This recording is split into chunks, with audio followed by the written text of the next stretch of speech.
किसान भाइयों, कल से गेहूँ के पंजीयन शुरू होने वाले हैं। यदि आप भी पंजीयन की आईडी बनाना चाहते हैं और किसानों का पंजीयन करना चाहते हैं, खुद का स्वयं का पंजीयन करना चाहते हैं, तो वो आईडी आप कैसे बना सकते हैं, इसकी जानकारी आगे इस वीडियो में हम आपको देने वाले हैं। तो वीडियो को एंड तक देखिए। आईडी बनाने के लिए आपको आना है एमपी उपार्जन पोर्टल की ऑफिशियल वेबसाइट पर। इस वेबसाइट पर जैसे ही आप आएँगे तो सबसे लास्ट में आपको ऑप्शन दिखेगा अन्य उपयोगकर्ता वाला ये टैब, और यहाँ पर आपको दिखेगा पंजीयन केंद्र कियोस्क के लिए पंजीकरण। ठीक है? इस पर आपको करना होगा क्लिक। अब यहाँ पर आप देखेंगे तो आपको 2 ऑप्शन दिखाई देंगे, कियोस्क सीओएससी पंजीयन निर्धारण और लॉगिन। तो हमें नई आईडी बनाना है तो हम ऊपर वाले बटन पर क्लिक करेंगे। उसके बाद यहाँ पर हमें ऑप्शन दिखेगा नया और बंद करें, तो हमें नया वाले बटन पर क्लिक करना है। पहले अगर पिछली वर्ष अगर आपने आईडी बनवाई थी, तो अपने आधार नंबर या मोबाइल नंबर के ज़रिए आप यहाँ से आईडी सर्च कर सकते हैं। अगर आप नई पहली बार बना रहे हैं, तो यहाँ आपको सबसे पहले चयन करना होगा अपने ज़िले का, ठीक है? इसके बाद आपको चयन करना होगा अपनी तहसील का।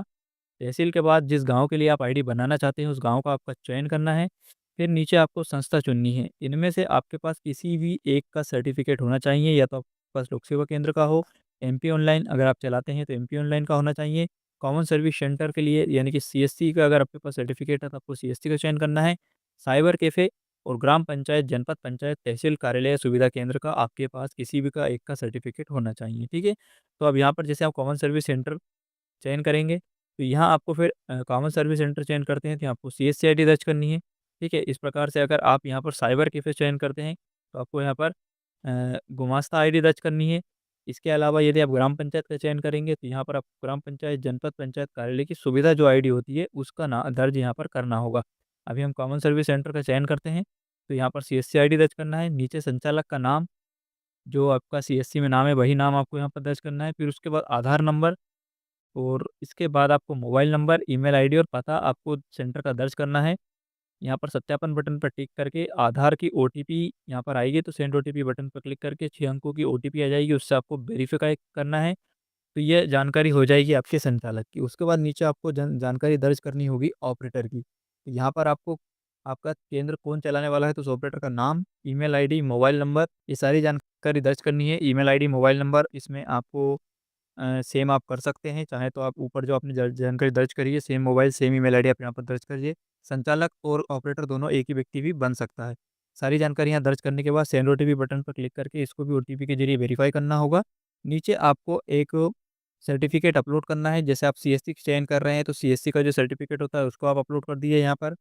लोक सेवा केंद्र, एमपी ऑनलाइन, जिसका भी ज़रिए आप आईडी बनाना चाहते हैं, तो उसका यहाँ पर सर्टिफ़िकेट अपलोड करना होगा, और अपलोड बटन पर क्लिक करने के बाद जैसे ही डॉक्यूमेंट अपलोड हो जाता है, तो आपको सुरक्षित बटन पर क्लिक करके इसे सबमिट करना है। फिर आपको कुछ समय का 24 घंटे या 48 घंटे का इंतज़ार करना है। जैसे आपकी आईडी अप्रूव हो जाएगी, तो आपको लॉगिन आईडी एवं पासवर्ड मिल जाएगा। फिर आपको लॉगिन कैसे करना है, तो इस वेबसाइट पर से आप बैक जाइए। यहीं आपको नीचे ऑप्शन देखने को मिल जाएगा, सीएससी पंजीयन केंद्र लॉगिन, इस पर आपको फिर क्लिक करना है। आईडी बनने के बाद आपको यहाँ पर क्लिक करेंगे, तो यहाँ देखेंगे आपको ज़िले का चयन करना है, जिस ज़िले की आपने आईडी बनाई है। फिर यहाँ जो पंजीयन केंद्र आपको दिया जाएगा, वो पंजीयन केंद्र यहाँ पर आपको दर्ज करना होगा। जैसे आप पंजीयन केंद्र दर्ज करेंगे, तो ऑपरेटर का नाम ऑटोमेटिकली आ जाएगा। उसके बाद आपको ओटीपी जनरेट करना है, यहाँ पर आप जनरेट ओटीपी बटन देखेंगे, तो जो नंबर आपने पंजीयन केंद्र बनाते समय दिया था, उस पर ओटीपी आएगा, ओटीपी यहाँ पर दर्ज कीजिए, पासवर्ड आपको मिल जाएगा, वो दर्ज करना है, कैप्चा कोड दर्ज करना है और सिंपल से लॉगिन कर लेना है। तो इस प्रकार से आप आईडी बनाकर लॉगिन कर सकते हैं। लॉगिन होने के बाद जैसे ही कल से 7 तारीख है, 7 तारीख से पंजीयन शुरू होने वाले हैं, जो कि 7 मार्च तक चलेंगे, तो आप पंजीयन किसानों का कर सकते हैं, नया पंजीयन भी कर सकते हैं और पंजीयन को रिन्यू भी कर सकते हैं। तो इस प्रकार से आप आईडी बना सकते हैं कियोस्क के लिए, सीएससी के लिए, और आईडी बनाकर एमपी उपार्जन पोर्टल के माध्यम से किसानों का पंजीयन कर सकते हैं।